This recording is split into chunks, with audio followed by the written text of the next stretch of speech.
오늘은 이제 그 실제 프로젝트를 열어가지고 프로젝트 내에서 이제 환경 설정을 어떻게 할 수 있는지 그 부분에 대해서 저하고 같이 공부를 하시면 될 것 같고요. 그 다음에 이제 그 단축키 부분에 대해서도 제가 이제 수업을 진행을 하면서 노트패드에다가 제가 써서 보여드리는 그런 형태로 수업을 좀 진행을 하도록 하겠습니다. 일단 레빗 같은 경우에는 어제도 잠깐 설명을 드렸지만 그 패밀리를 작성하는 공간하고 그 다음에 프로젝트를 작성하는 공간 두 개로 나눠진다라고 어제 말씀을 드렸는데 프로젝트 작성하는 공간에 보시면 이쪽을 잠깐 좀 봐보시면요. 잠시만요. 이쪽을 봐보시면 이 프로젝트 쪽을 구성을 하는 이 창을 보시게 되면 뭐 시공이라든지 건축이라든지 여러 가지로 이제 나눠지게 되는데 실제 작업은 이제 어제 설명을 드렸지만 건축 부분에서 많이 작업을 한다라고 제가 말씀을 드렸었죠. 그래서 당분간 건축 템플릿을 중심으로 해서 작성을 할 거고요. 이게 이제 어느 정도 여러분들이 좀 숙달이 됐다라는 판단이 되면 그 스스로 이제 템플릿을 만들어서 지금 여기 밑에 있는 것처럼 지금 보시면 이거는 지금 제가 회사에서 사용하는 템플릿인데요. 이런 식으로 새롭게 템플릿을 하나 이렇게 추가를 하실 수가 있고요. 이 추가된 템플릿에서 여러분들이 각자의 작업을 한번 해보도록 그렇게 수업을 이끌어 나가도록 하겠습니다. 그리고 이제 제 수업 방식은 약간 좀 실무 위주라고 보시면 되세요. 그러니까 저도 이렇게 실무를 뭐 10년씩 이렇게 경험을 하진 않았지만 그래도 좀 오랫동안 실무를 하다 보니까 이 신입들이 들어올 때 신입사원들이 보통 이렇게 입사를 하게 되면 이 정도는 좀 알아야 되겠다 싶은 지점들이 좀 있는데요. 그 부분들에 대해서 좀 집중적으로 수업을 좀 해드리고요. 그 다음에 이제 그 활용 팁. 예. 일단 기본이 제일 중요하겠죠. 기본 더하기 활용 부분에 대해서 이제 조금 수업을 이끌어 나갈 거고, 이제 여기에다가 더하기 일종의 이제 옵션 같은 게 있겠죠. 뭐 예를 들어서 좀 더 빨리 그리는 방법이라든지 아니면 좀 쉽게 사용하실 수 있는 방법 같은 거를 묶어가지고 좀 수업을 진행을 하도록 하고요. 좀 불편이라기보다는 이제 좀 스스로를 위해서 제가 이렇게 과제 부분을 해오라고 가끔 과제 주세요라고 하면 여러분들이 그 과제를 해 오셔야 제가 게시판이라든지 아니면 제 개인 메일을 통해서 그 과제를 확인을 할 수가 있겠죠.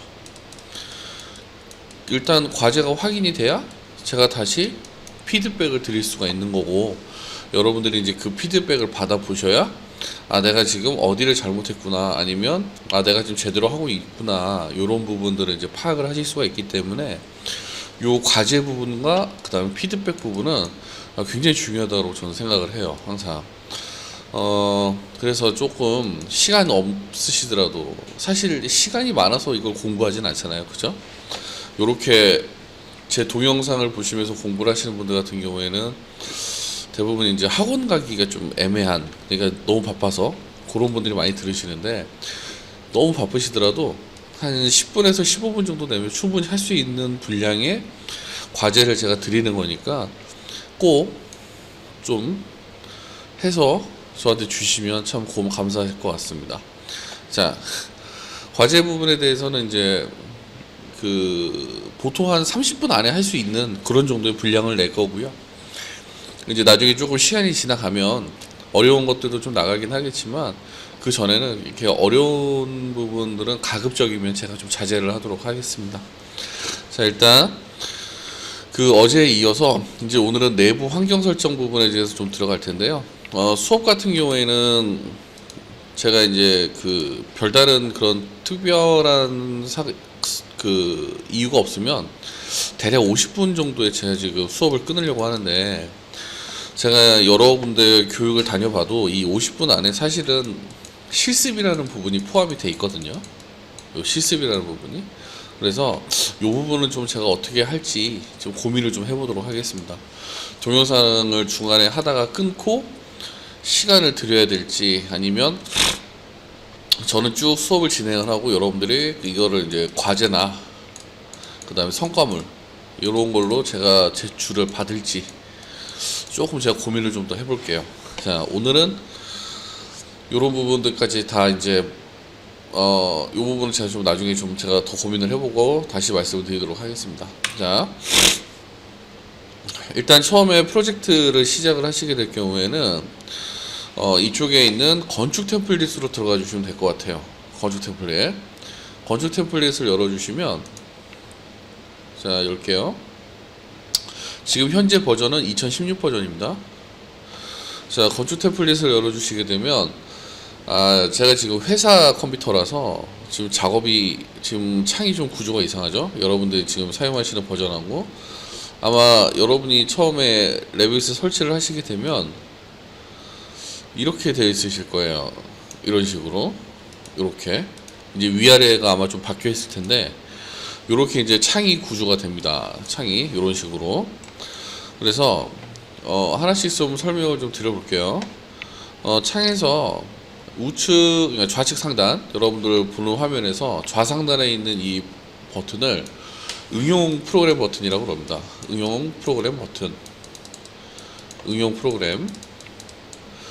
이 안에 들어있는 내용들은 주로 어떤 게 있냐면, 새로 만들기 부분에 대한 거. 그러니까 이제 나중에 저하고 같이 패밀리를 작성을 하시거나 아니면 뭐 다른 걸 작성을 하실 때 바로 이 부분에서 이제 새로 만들기를 통해서 여러분들이 작업을 하실 수가 있는 거고요.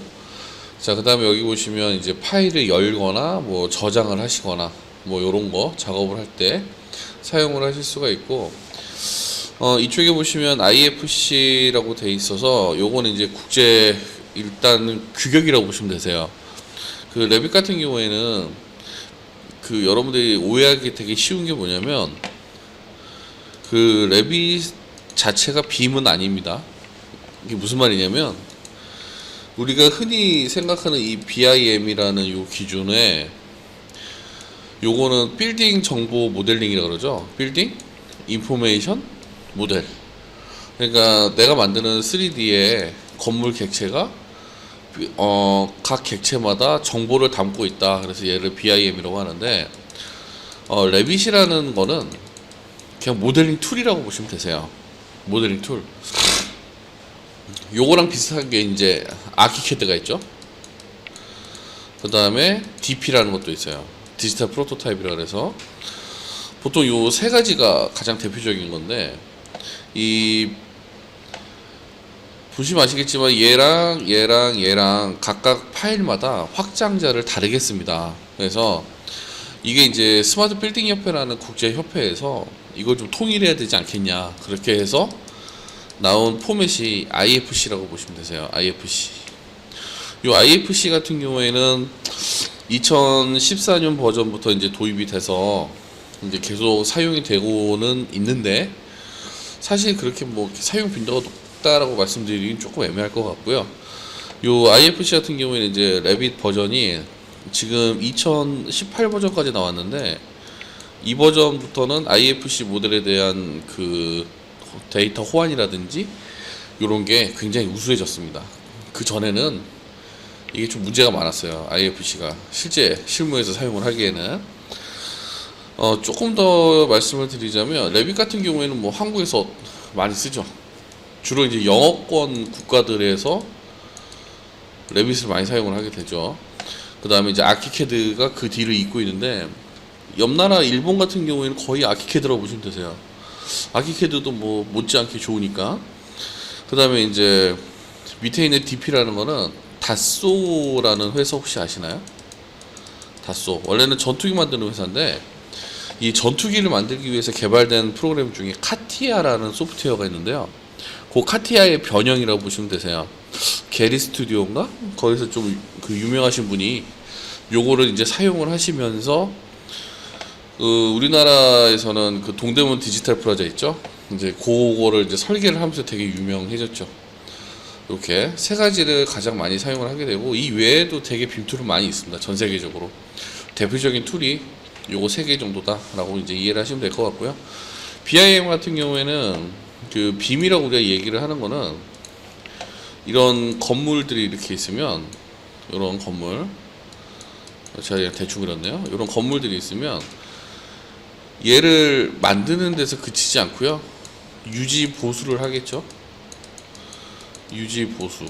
그 다음에 뭐래요? 나중에 건물이 너무 낡거나 이러면 얘를 이제 무너뜨려야 되겠죠. 철거까지도 이제 생각을 해야 되겠죠. 그 다음에 이제 유지 보수하고 철거, 요런 사이클을 보통 우리가 이제 LCC라 그러는데, 뭐 라이프 사이클 뭐 어쩌고저쩌고 하는 게 좀 있습니다. 좀 어려운 말인데 저도 살짝 그 개념이 이해를 안 되지만, 이 빔이라는 거는 이 전반적인 과정 전체를 얘기를 하는 것 같고, 요거 과정을 전체적으로 사이클을 순환시키는 기초가 되는 모델을 작성을 하는 게 바로 이 레빗, 이거 모델링 툴이라고 하죠. 그 다음에 얘를 이제 유지 관리하기 위해서 나비스웍스라는 것도 사용을 하게 되고요. 그 다음에 뭐 3D 프린터라든지 3D 스캐너, 3D 프린터는 아니고 아무튼 그런 여러 가지 작업들을 이제 병행을 하게 되는데요. 제가 볼 때는 4차 산업혁명하고도 가장 뭐 관계가 전혀 없다라고 보기에는 좀 비약인 것 같고, 네, 아무튼 좀 그렇습니다. 자, 그거는 좀 아직 먼 나라 얘기 같고요. 일단 오늘 여러분들이 하셔야 될 거는 레빗 기본 어떤 것들이 있는지, 자, 이쪽 좀 보시게 되면 그 이쪽에 있는 것들은 지금 뭐 보시는 것처럼 뭐 저장이라든지 새로 만들기라든지, 그 다음에 이제 뭐 인쇄, 이런 부분에 대해서 이제 작성 그 명령들이 수rek이 되어 수요 명령들이 올라가 있고, 그 다음에 이제 이쪽에 보시면 여기 보이는 것들은 우리가 이제 리본 메뉴라고 얘기를 하죠. 리본 메뉴. 요거는 이제 MS 워드 많이 사용을 하시거나 이제 CAD 쓰시게 되면 좀 익숙해져 있으실 것 같고요. 대부분 좀 설명을 좀 드리자면 뭐 건축, 구조, 그 다음에 시스템이라고 된 거는 설비라고 보시면 됩니다. 설비라고 보시면 되고요. 요 건축, 구조, 설비, 시스템 같은 경우에는 각각의 파트에서 모델 작성에 필요한 명령들이 전부 다 아이콘 형태로 들어있다 라고 보시면 되고요. 그 다음에 이제 레빗을 사용하시다가 외부에서 도면이라든지, 그 다음에 뭐 사진, 그 다음에 레빗 파일, RVT가 레빗 파일의 확장자입니다.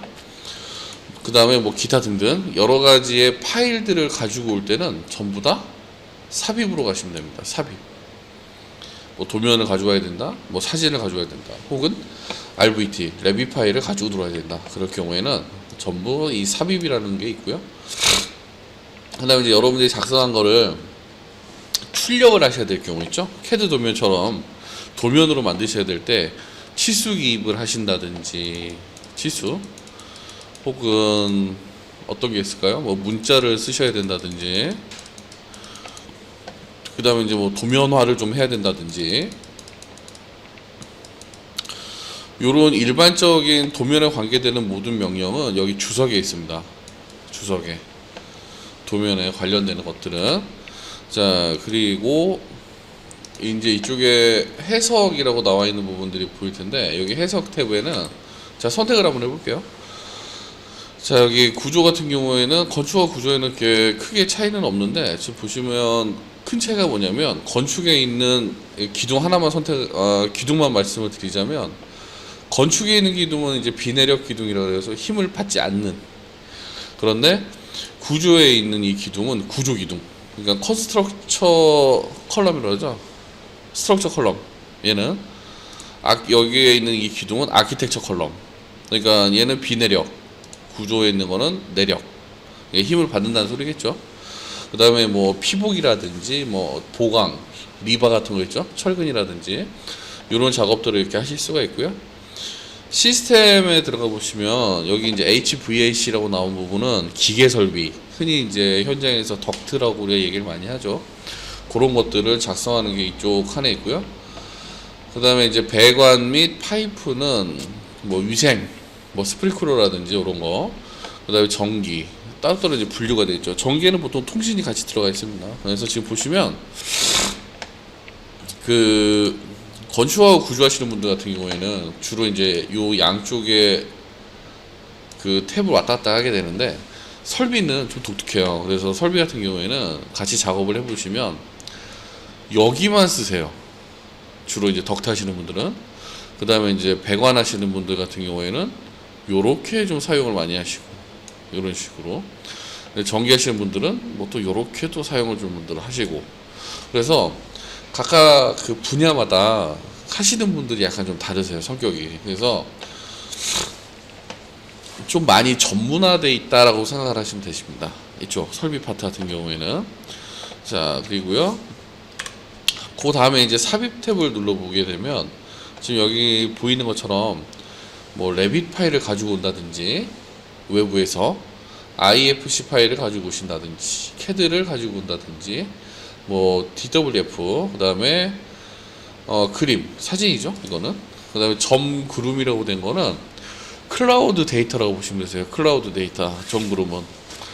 클라우드 데이터라는 게 그 우리가 흔히 요새 통신에서 말하는 그런 클라우드가 아니고요. 그 대상을 3D 스캔을 하게 되면 그게 점 데이터로 들어오거든요. 그 점 데이터를 가지고 올 때 사용하는 게 바로 이 점 그룹이고요. 요렇게 가지고 온 그 데이터 같은 경우를 관리할 때 쓰는 게 바로 여기입니다. 링크 관리. 그 다음에 뒤쪽으로도 뭐 가족이 뭐 삽입, 이미지 뭐 여러 가지가 있죠. 그 다음에 제일 중요한 패밀리 로드도 여기 있습니다. 패밀리 로드도. 그러니까 나중에 이제 막 수업을 하면서요, 제가 패밀리 좀 가지고 오세요라고 할 때가 있거든요. 패밀리 로드요, 이럴 때가 있는데, 이때는 얘를 이용해서 가지고 오시면 돼요. 패밀리 같은 경우에는. 자, 그 다음에 주석 탭 한번 볼게요. 자, 주석 탭 보시면 뭐 보시는 대로 치수에 관련된 부분이라든지, 그 다음에 자 보여드리면 여기 치수에 관련된 부분들이 있죠. 그 다음에 이제 해치라든지 마감, 기호에 관련된 부분, 그 다음에 글씨, 문자, 그 다음에 이제 태그라 그래가지고요. 이것도 많이 중요하죠.